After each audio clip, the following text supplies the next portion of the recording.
No, it's just hot springs. Hot springs is over that next mountain, that next ridge. More than likely, that's probably just some little valley.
What's happening? It's Monday. No, today's the 19th day. Yeah. Today's our 19th day because we started on a Thursday. So every Thursday is the 8th day. Then the 16th, 17th, 18th. Is it 9th? Wait. Is today? Today's day 19. Yeah, today's day 19 for sure. And we're hiking into Hot Springs. We started 13 miles out. I'll give you a quick view here because this is some really pretty terrain, and it's really steep. Oh, geez, and it's slick. Okay. All right. Here we go. So we, there's some really cool stuff this morning. Not super cool, but these big mountains and watching them come, grow in for the spring has just been really pretty. We're going to go to Hot Springs. We're going to zero tomorrow. Today's a Nero. It's a 13.5, something like that, 13.6 mile Nero, which turns out for most hikers out here still at this point, they're only hiking 10 to 12 a day. So we're keeping it a little bit stronger than them.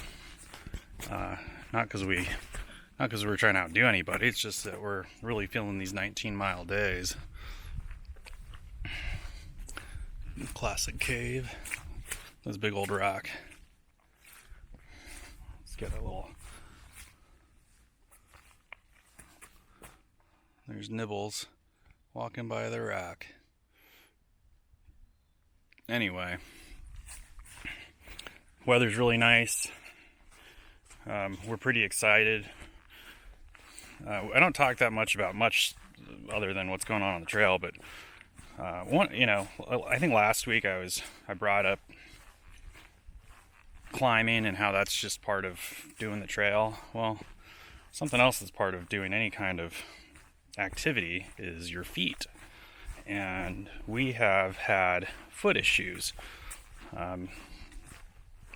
Nibbles has had just like the spring greens are coming out. Her feet come up with like a new blister every day, and they've been really, really terrible blisters. And she's been kind of fighting through them. I mean, it's funny because the shoes that she has, she's got the Temps. She didn't have any problems.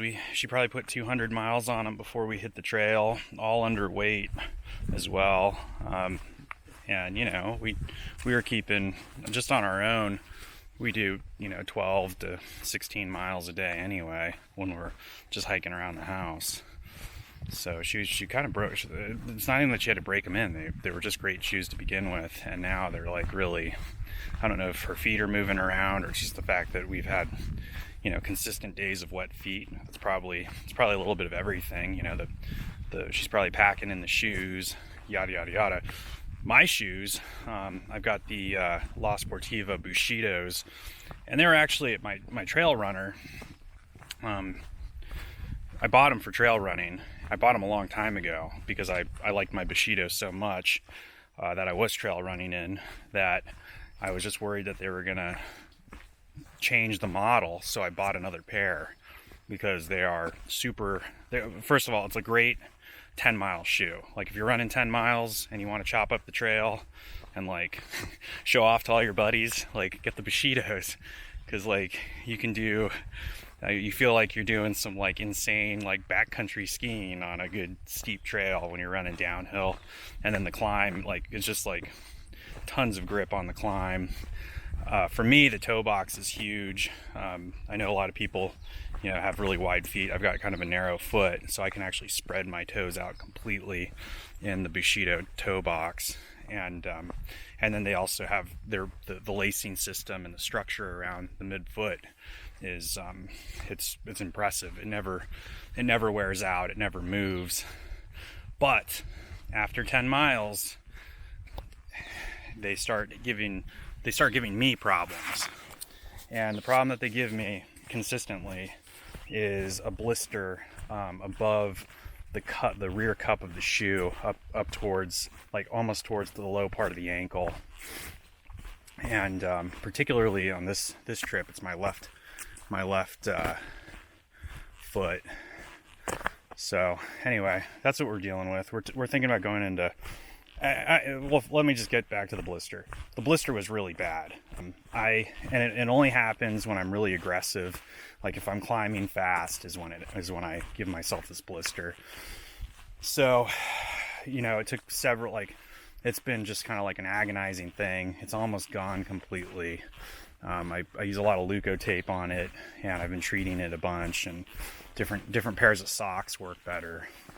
So we're doing all that, but we're also thinking about buying new shoes, or buying like footbeds. I know that the green super feet don't work for me.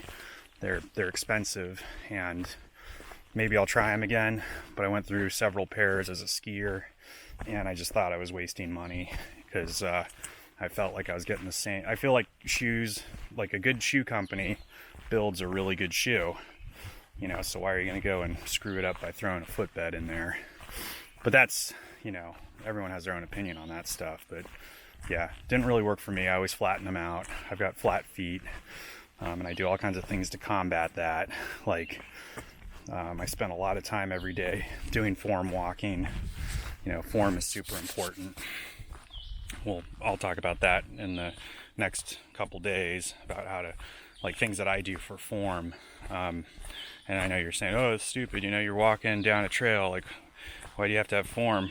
You should have form even if you're only walking 2 miles down a trail. You have bad form, you'll give yourself knee problems. You have bad form, you're gonna, tear something. Have bad form, you're gonna, roll your ankles constantly. And it has everything to do with the way that you use your gear, the way you tie your shoes,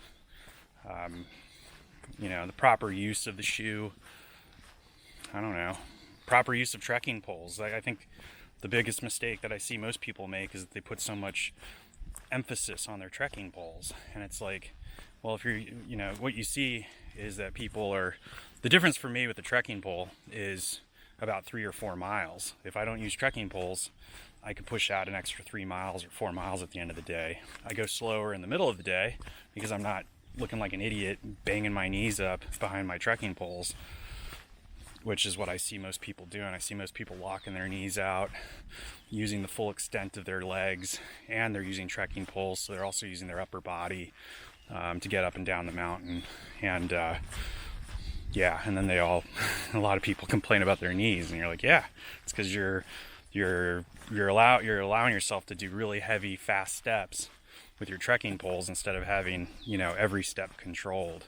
And that's really what form is. Form is about having the ability, or it's not the ability, it's about managing your body and making sure, everything's in balance, like your backpack, for example. And make sure your shoes are tied right. Make sure that you don't have weird things in your pockets that are throwing off your weight. And then making every step, a conscientious step. So that's what form is. And we'll talk about that. I mean, I'm not like an expert by any means, but I definitely have had leg problems, and I can say that I've fixed all of them. Or someone's helped me fix all of them. I've had physical therapists who've advised me, and I've just come to find that there's a really good formula for staying healthy. So yeah, shoes, that's what the big topic of the day is today. So we'll go into town. There's a really cool outfitter in Hot Springs that I've been to before, and we're just going to meet with him and see if he's got any shoes. I'm looking at the Solomons again. I haven't worn Solomons since I was in my 20s. I'm also looking at the Sportiva, the Akasa, I believe it is. There's a shoe that people are running 100-mile races in La Sportiva. Watch any Mount Everest video. What's everybody climbing Mount Everest in? The Sportivas. I mean, they make amazing shoes. It's a company that's out of out of Italy and Boulder, Colorado, you know?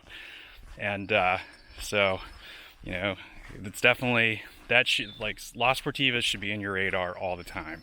Like, they are awesome. And maybe you're, you know, if your foot's too wide, so you can get a wider one just to try it out. I'm a huge fan. I've been one of my friends in Colorado, Elisa Perry, shout out to Elisa, turned me on to the La Sportiva. She kept talking them up, and I'm like, all right, I'm gonna go buy some because I want to trust you and believe you. And damn, she was right. They changed the game for me in running. Like, they made running trails from being a chore to being like an absolute pleasure. Something that I really loved, and it all goes back to that shoe, which is crazy. So anyway, we'll talk about that later.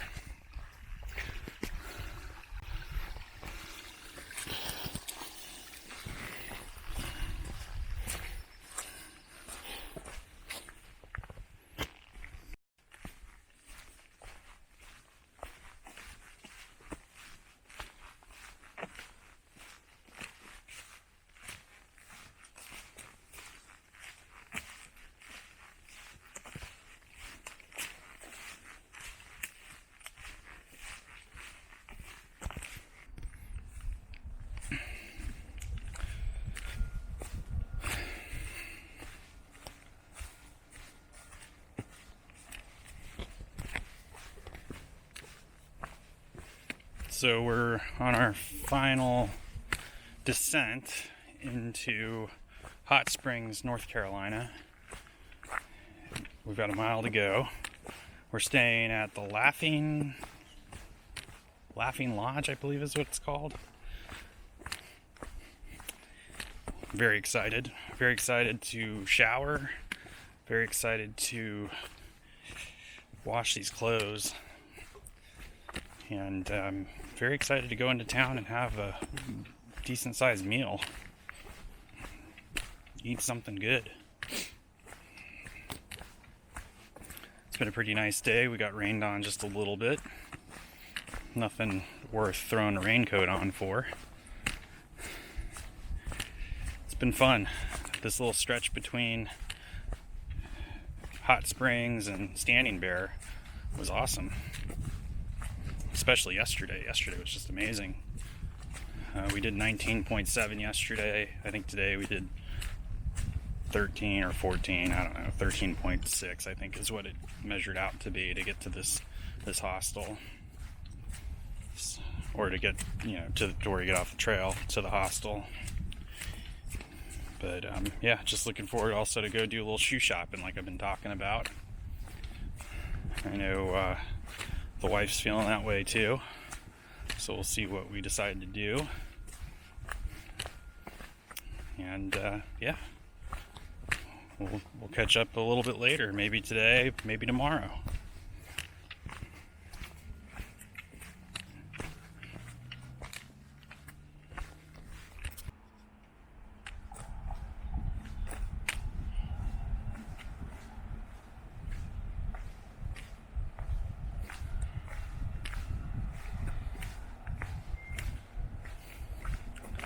Here's the little town of Hot Springs in all of its glory.